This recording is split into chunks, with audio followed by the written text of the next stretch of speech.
සමාජ මාධ්‍ය හරහා ප්‍රචාරය වෙනවා ඊශ්‍රායලයේ ඉරානයේ සහ ඊශ්‍රායලය අතර මේ පවතින යුද්ධ ගැටුම නිසා ඊශ්‍රායලයට විශාල හානි සිද්ධ වෙනවා කියලා. ඉතින් ඇත්තටම මේ එහෙම දෙයක් සිද්ධ වෙන්නේ නැහැ. මං අපිට පේන විදියට අපි දකින්න විදියට AI තාක්ෂණය හරහා මේ සමාජ මාධ්‍ය හරහා ප්‍රචාරය කරනවා වීඩියෝ සහ රූප විකෘති කරලා දාලා තියෙන බවක් තමයි අපිට පේන්නේ. එහෙම අපිත් මේ ඊශ්‍රායලයේ ඉඳලා දැන් මේ කතා කරන්නේ අපි සාමාන්‍ය එදිනදා ජීවිතයේ වැඩ කටයුතු අපි කරගෙන යනවා. ඉරානෙන් ප්‍රහාර එල්ල වෙනවා, මිසයිල් ප්‍රහාර එල්ල වෙනවා. එහෙම කිසිම ගැටලුවක් නැහැ. ඊශ්‍රායලයේ ආරක්ෂාව ඒගොල්ලෝ 100%ක් තහවුරු කරලා තියෙනවා. මුල් දින දෙක තුනක් පමණක් රජයේ ආයතන වලට නිවාඩු දීලා තිබුණා ආරක්ෂාව තහවුරු කරන්න ඕන නිසා. නමුත් අපිත් මේ අද බොහොම මේ සතුටින් විනෝද වෙනවා මේ උඩින් බෝම්බ පුපුරනවා. කිසි ගැටලුවක් නැහැ. ඊශ්‍රායලයේ ඔය කියන මේ ඇවිල්ලා කියන තරම් එහෙම කිසිම හානියක් ටෙලිවිව් සහ ජෙරුසලම් නගරවලට හානි වෙලා නැහැ. මිනිස්සු ඇවිල්ලා මං හිතන්නේ එහෙම සමාජ මාධ්‍ය හරහා ප්‍රචාරය කරන්නේ මොකක් හරි මේ ඊශ්‍රායලයේ අපේ ශ්‍රී ලාංකික 25000ක අධික පිරිසක් සේවය කරනවා. මොනවා හරි හිතේ තියෙන ඊර්ෂ්‍යාවකට කුහකකමකට මං හිතන්නේ ඊශ්‍රායලයේ වැඩ කරන අපි හැමෝම ලොකු පඩියක් අරගෙන ලංකාවට අපි විදේශ විනිමය උපයලා දෙන පිරිසක් විදිහට හඳුන්වලා දෙන්න පුළුවන්.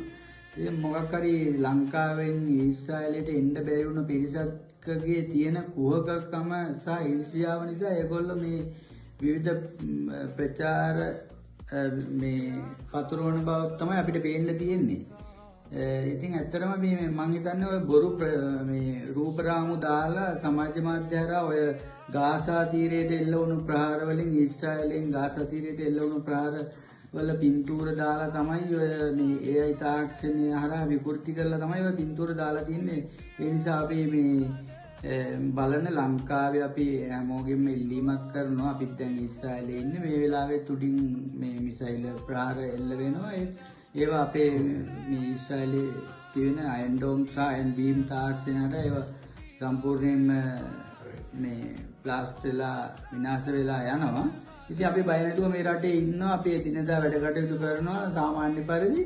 සමහර ආයතන පමණක් නිවාඩු දීලා තියෙනවා. මේ ගණන් ගත යුතු කාරණා නෙමෙයි. ඊශ්‍රායලයේ කියන රට සුරක්ෂිතව තියෙනවා කියන එක තමයි අපිට කියන්න තියෙන්නේ. බය නැතුව.